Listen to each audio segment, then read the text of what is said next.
ఏపీలో ఇప్పుడు రాజకీయ పొత్తులపై చర్చ జరుగుతోంది. టీడీపీ, జనసేన పొత్తులు ఫైనల్ చేసుకున్నాయి. సీట్ల సర్దుబాటుపై కూడా ఓ అంచనాకు వచ్చాయి. కానీ ఇప్పుడు బీజేపీతో పొత్తులు కూడా తెరపైకొచ్చాయి. ఇదే మొదటిసారి కాదు.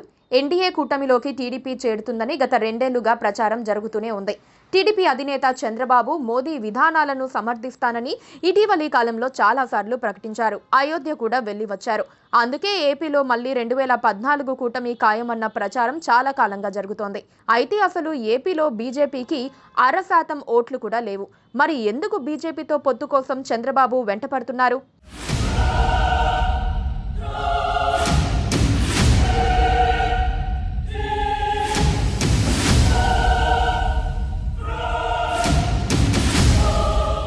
దేశం మొత్తం మీద బీజేపీ అత్యంత బలహీనంగా ఉన్న రాష్ట్రం ఆంధ్రప్రదేశ్. నోటా కంటే తక్కువ ఓట్లు గత ఎన్నికల్లో ఆ పార్టీకి వచ్చాయి. ఆ పార్టీతో పొత్తు వల్ల టీడీపీకి ఓట్ల పరంగా కలిసొచ్చే అవకాశం లేదు. కానీ పొత్తు అంటూ పెట్టుకుంటే టీడీపీ నష్టపోయే అవకాశాలు ఉన్నాయి. బీజేపీ పొత్తును వ్యతిరేకించే వర్గాలు ఆ పార్టీకి దూరమవుతాయి. తెలుగుదేశం పార్టీ క్యాడర్ కూడా అసలు బలం లేని బీజేపీతో పొత్తులు పెట్టుకుని తర్వాత వారితో తామే గెలిపించామన్న మాటలు ఎందుకు పడాలన్న వాదన వినిపిస్తోంది. బీజేపీకి ఉన్న 0.5% బీజేపీ ఓటర్లు కూడా టీడీపీతో పొత్తు పెట్టుకున్నాం కదా అని టీడీపీకి ఓట్లు వేయరనే అంచనా ఉంది. టీడీపీని సంస్థాగతంగా వ్యతిరేకిస్తారు ఆ పార్టీ ఓటర్లు. అయితే జనసేన పార్టీతో మాత్రం పొత్తు బలంగా కోరుకున్నారు. ఆ పార్టీతో కలిసి సమన్వయంతో ముందుకు సాగుతున్నారు. ఆ పార్టీకి గత ఎన్నికల్లో 6% వరకు ఓటు బ్యాంకు ఉంది. ఆ ఓట్లు గేమ్ చేంజర్ అని గట్టిగా నమ్ముతున్నారు. అందుకే ఆ పార్టీతో పొత్తును 100% సమర్థిస్తున్నారు. జనసేనతో పొత్తు ఖరారయ్యాక ఇక బీజేపీతో పనేముందన్న సంశయం చాలా మందికి వస్తుంది.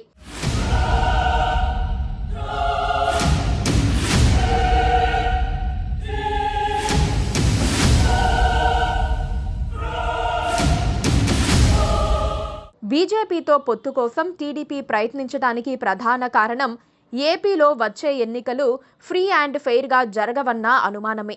వ్యవస్థల్ని అదుపులో పెట్టుకున్న జగన్మోహన్ రెడ్డి అరాచకాలకు పాల్పడతారని నమ్ముతున్నారు.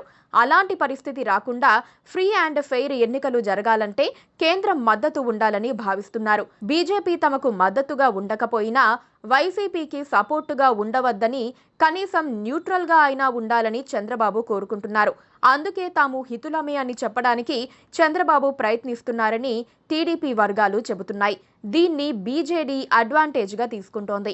ఇప్పుడు బీజేపీకి నమ్మకమైన మిత్రపక్షాలు దూరమయ్యాయి. బీజేపీ 2 సార్లు పూర్తి మెజారిటీతో అధికారంలోకి రావడానికి కారణం ఉత్తరాది, హిందీ రాష్ట్రాలు.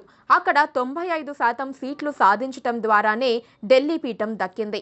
2 సార్లు జరిగిన అద్భుతం మూడోసారి జరగకపోతే సీట్ల కోత పడుతుందన్న అంచనాలు ఉన్నాయి. అదే జరిగితే బీజేపీకి ఇబ్బందికరం అవుతుంది. దక్షిణాదిపై ఆ పార్టీకి ఆశలు లేవు. అందుకే ఇప్పుడు బీజేపీకి నమ్మకమైన మిత్రపక్షం కావాలి. వైసీపీ ఎలాగో కూటమిలో చేరదు. టీడీపీకి కూటమిలో చేరే ఆప్షన్ ఉంది.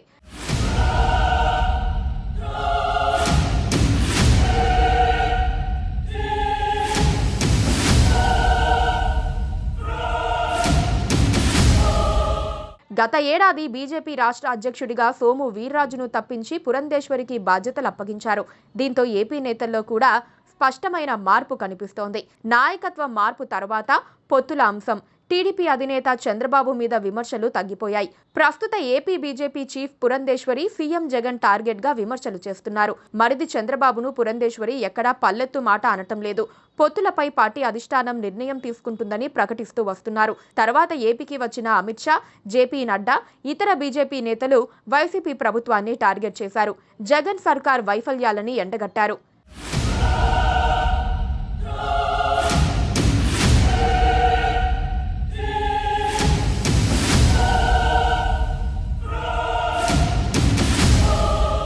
నిజానికి టీడీపీ, బీజేపీ కలిసినప్పుడు మంచి ఫలితాలొచ్చాయి. 2014లో బీజేపీతో కలిసి చంద్రబాబు పోటీ చేశారు, విజయం సాధించారు. 2019 ఎన్నికల నాటికి కాంగ్రెస్తో కలిసి ఘోర పరాజయం పాలయ్యారు. ఇటీవలే అండమాన్లో మేయర్ పోస్టును పొత్తులో భాగంగా టీడీపీకి కేటాయించింది బీజేపీ. అక్కడ టీడీపీకి ఉంది 2 సీట్లు. అయినా మేయర్ సీట్ ఇచ్చింది. అప్పట్నుంచే పొత్తులు నడుస్తున్నాయి. బీజేపీ ప్రేమిస్తోంది కాబట్టి టీడీపీ ప్రేమించక తప్పదన్న సెటైర్లు వినిపించడం ప్రారంభించాయి. ఇప్పుడు అదే నిజమవుతోంది. బీజేపీ ఎదిరించి నిలబడటం ప్రాంతీయ పార్టీలకు ఇప్పుడు దుర్లభం.